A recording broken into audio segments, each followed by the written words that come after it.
राजधानी लखनऊ में लोक माता अहिल्याबाई होलकर जन्मोत्सव के अवसर पर स्वास्थ्य शिविर का आयोजन किया गया, जिसमें समाज सेवियों और विभिन्न संगठनों ने उनके योगदान को याद करते हुए उन्हें श्रद्धांजलि अर्पित की।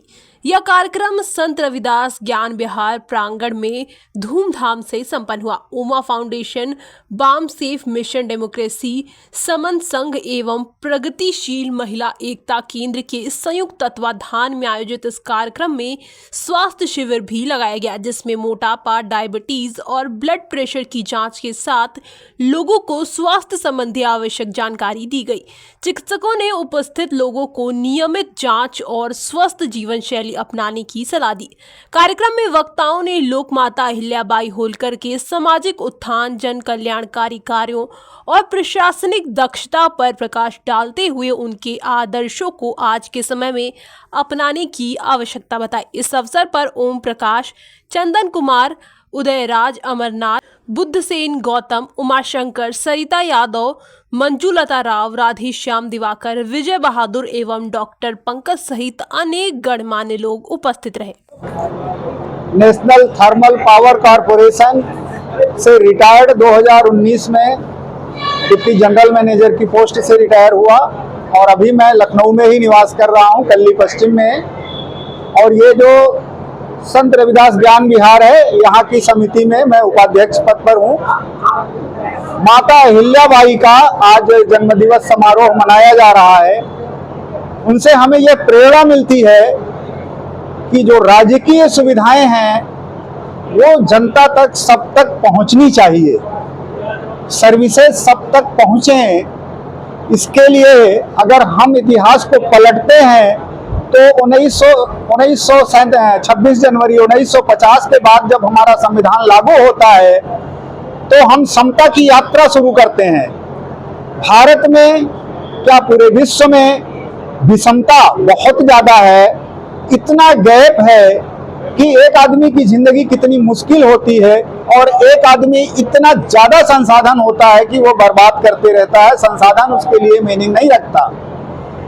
तो आज मैं देखता हूं कि ये जो संसाधन की बात है तो समता की ओर हमें यात्रा करनी होगी, लेकिन बड़ा अफसोस होता है कि हमारे नेता, हमारा प्रशासन समता पर बिल्कुल ध्यान नहीं देता, दोहरी नीतियों के अनुसार शासन को चला रहा है। कुछ लोग ज्यादा धनी हो रहे हैं, कुछ लोग ज्यादा गरीब हो रहे हैं। अगर हम माता अहिल्याबाई को याद करते हैं तो हमारी सुविधाएं लगभग समान होनी चाहिए, कम विषमता वाली होनी चाहिए। अगर कोई एक रोटी खा रहा है तो किसी को 10 से ज्यादा ना मिले कि उसको रोटियां फेंकना पड़े।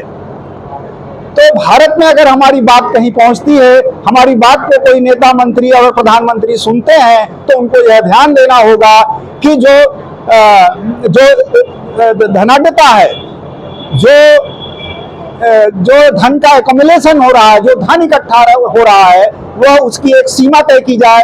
कोई व्यक्ति इतना धन ना कमा ले, इतना धन ना रख ले कि वो भारत का राजा घोषित हो जाए और वो डेमोक्रेसी हटा करके अपनी राजतंत्र को लागू कर दे। यह बात हमें सदैव ध्यान रखनी चाहिए कि हम राजतंत्र को 1950 में पीछे छोड़ चुके हैं और हमें समता की ओर, डेमोक्रेसी को लेके चलना है। धन्यवाद। मेरा नाम डॉक्टर उमाशंकर, मैं यहीं हैबतमू मवैया में रहता हूं और केकेसी डिग्री कॉलेज में असिस्टेंट प्रोफेसर हूं। आज 31 मई को लोक माता अहिल्याबाई होलकर की जयंती है, उसका हम लोग आयोजन कर रहे हैं। माता अहिल्याबाई होलकर जो है अहमदनगर डिस्ट्रिक्ट है महाराष्ट्र में, वहां पर उनका जन्म हुआ था 31 मई 1725 को। और ये आज के टाइम पे जो धनगर, पाल, गडरिया समाज कहे जाने वाले लोग, जाति कहे जाने वाले हैं, उस समाज से आने वाली ये रानी हैं। इनके पति की मृत्यु हो गई थी, उसके बाद यही रानी बनी थी। उन्होंने बहुत समाज में काम किया था। तो इनके राज का एक मेन आदेश था जो अपने मंत्रिमंडल को दे रखा था कि हमें अन्न और जल अगर समाज में नहीं है तो उसकी पूर्ति होनी चाहिए। ये समाज में बहुत सारे इन्होंने काम करे जिसकी वजह से ये जानी जाती हैं। और अभी कुछ वर्षों पहले उस अहमदनगर डिस्ट्रिक्ट का नाम बदल करके अहिल्याबाई होलकर नगर रख दिया गया है। और मैं बस इतनी बात कहना चाहूँगा। आज ये जो स्थान है ये बहुत ही पावन स्थान है। हमारे गुरु हुए हैं संत शिरोमणि गुरु रविदास जी, उनका ये ज्ञान विहार है। तो यहाँ पर हर सप्ताह बैठक होती है और प्रतिदिन बच्चों की कोचिंग चलती है। तो ये समाज में विख्यात स्थान है। तो यहाँ पर बहुत सारे कार्यक्रम लगातार होते भी रहते हैं। आज जो कार्यक्रम का आयोजन हुआ है इनकी जयंती के अवसर पर, तो एक तो रानी के बारे में बताना है कि जो हमारे गणमान्य लोग आए हैं वो अपनी बात बताएंगे कि अहिल्याबाई होलकर ने अपने राज में क्या किया समाज के लिए। दूसरा कार्यक्रम है कि यहाँ पर जो डॉक्टर हैं हमारे टीम में, पंकज यादव हैं, डॉक्टर पंकज यादव हैं, ओम प्रकाश जी हैं, बुद्ध सेन जी हैं। इन्होंने स्वास्थ्य शिविर का आयोजन किया है जिसमें मोटापा, डायबिटीज, ब्लड प्रेशर, इसका शिविर रखा है। जांच हो रही है और उसके बारे में हम मैनेजमेंट कैसे करें उसके बारे में भी डॉक्टर साहब ने भी बताया भी। और तीसरा है बच्चों को प्रोफेशनल गाइडेंस के लिए कि अपने करियर में वो क्या भविष्य निर्माण योजना बना सकते हैं, करियर डेवलपमेंट और प्रोफेशनल डेवलपमेंट के लिए उनसे बात की जाएगी अगर किसी को चाहिए तो ये है। और जो भी संबंधित जानकारी और लोगों को चाहिए होंगी उसके लिए हम लोग बात करेंगे। मैं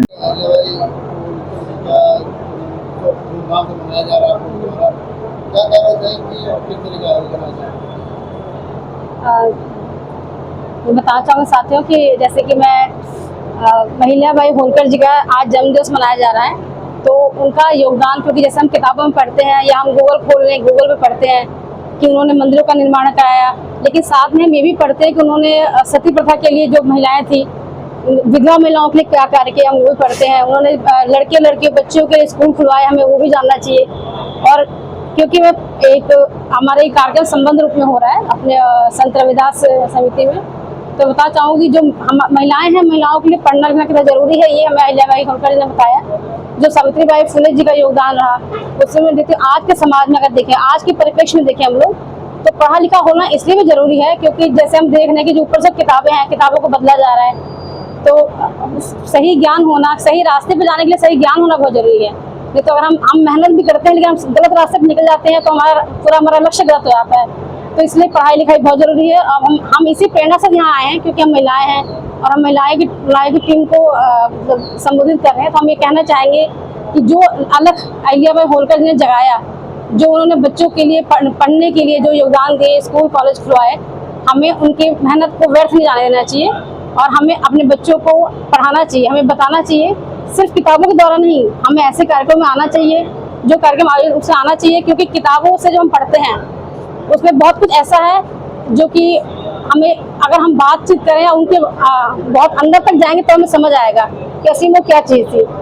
जैसे अभी ये सब इतिहास तो बहुत ज़्यादा है, उसमें जाने का मतलब अभी जाने के समय नहीं है। तो मैं इससे यही कहना चाहूँगी कि अहिल्याबाई होलकर, सावित्रीबाई फुले, रानी लक्ष्मीबाई, इन सभी लोगों से प्रेरणा लेते हुए, क्योंकि महिलाओं का ज़्यादातर समय अपने बच्चों के साथ बीतता है, तो क्योंकि हम लोग स्वास्थ्य शिविर भी लगाए हैं, तो अभी डॉक्टर साहब बता रहे थे कि महिलाओं का कितना योगदान है बच्चों की उन्नति में।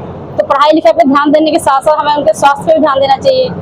आजकल जो स्क्रीन टाइम बच्चों का बढ़ गया है, क्योंकि अब इसमें बच्चों की गलती नहीं है, क्योंकि सोसाइटी ऐसे आगे बढ़ रही है। कोविड टाइम से बच्चों की पढ़ाई लिखाई से शुरू हो गई है, उसके लिए बच्चों का काम नहीं चल रहा है। लेकिन ये सब हर चीज एक्शन के अगेंस्ट रिएक्शन हमेशा होता है।